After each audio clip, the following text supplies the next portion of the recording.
പശ്ചിമേഷ്യ സംഘർഷം, പാർലമെന്റിലെ മകരദ്വാറിൽ പ്രതിപക്ഷ എംപിമാരുടെ പ്രതിഷേധം. ന്യൂഡൽഹി. പശ്ചിമേഷ്യയിലെ സംഘർഷാവസ്ഥ ശക്തമാകുന്നതിനെ തുടർന്ന് ഇന്ത്യയുടെ നിലപാട് വ്യക്തമാക്കണമെന്ന് ആവശ്യപ്പെട്ട് പ്രതിപക്ഷ അംഗങ്ങൾ തിങ്കളാഴ്ച പാർലമെന്റിലെ മകരദ്വാറിൽ പ്രതിഷേധിച്ചു. ലോക്സഭയിലെ പ്രതിപക്ഷ നേതാവ് രാഹുൽ ഗാന്ധിയും രാജ്യസഭയിലെ പ്രതിപക്ഷ നേതാവ് മല്ലികാർജ്ജുൻ ഖർഗെയും ഉൾപ്പെടെ വിവിധ പ്രതിപക്ഷ പാർട്ടികളിലെ എംപിമാർ പ്രതിഷേധത്തിന് നേതൃത്വം നൽകി. അവർ പ്ലക്കാർഡുകൾ ഉയർത്തി മുദ്രാവാക്യങ്ങൾ വിളിച്ചുകൊണ്ട് പ്രദേശത്തെ സമാധാനത്തിനും സംഘർഷത്തിൽ ബാധിക്കപ്പെട്ട സാധാരണ ജനങ്ങളുടെ സുരക്ഷയ്ക്കുമായി ആവശ്യപ്പെട്ടു. പശ്ചിമേഷ്യയിലെ സാഹചര്യം ഗുരുതരമായ മാനവീയവും ഭൗമരാഷ്ട്രീയവുമായ പ്രത്യാഘാതങ്ങൾ ഉണ്ടാക്കാൻ സാധ്യതയുണ്ടെന്ന് പ്രതിപക്ഷ നേതാക്കൾ പറഞ്ഞു. വിഷയത്തിൽ പാർലമെന്റിൽ ചർച്ച നടത്തുകയും നിലവിലെ പ്രതിസന്ധിയെക്കുറിച്ച് ഇന്ത്യയുടെ നിലപാട് സർക്കാർ വ്യക്തമാക്കണമെന്നും അവർ ആവശ്യപ്പെട്ടു. സംഘർഷം കൂടുതൽ വ്യാപിക്കാനുള്ള സാധ്യതയുണ്ടെന്നും സമാധാനം ഉറപ്പാക്കാൻ നയതന്ത്ര ശ്രമങ്ങൾ അനിവാര്യമാണെന്നും രാഹുൽ ഗാന്ധി വ്യക്തമാക്കി.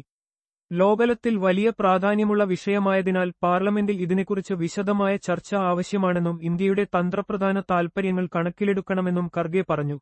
പശ്ചിമേഷ്യയിലെ സംഘർഷം ശക്തമാകുന്നതിനെ തുടർന്ന് ലോകമെമ്പാടും ആശങ്ക ഉയർന്നിരിക്കുന്ന സാഹചര്യത്തിലാണ് പ്രതിപക്ഷ പാർട്ടികൾ ഇരുസഭകളിലും വിഷയത്തിൽ ചർച്ച ആവശ്യപ്പെട്ട് പ്രതിഷേധം ശക്തമാക്കിയത്.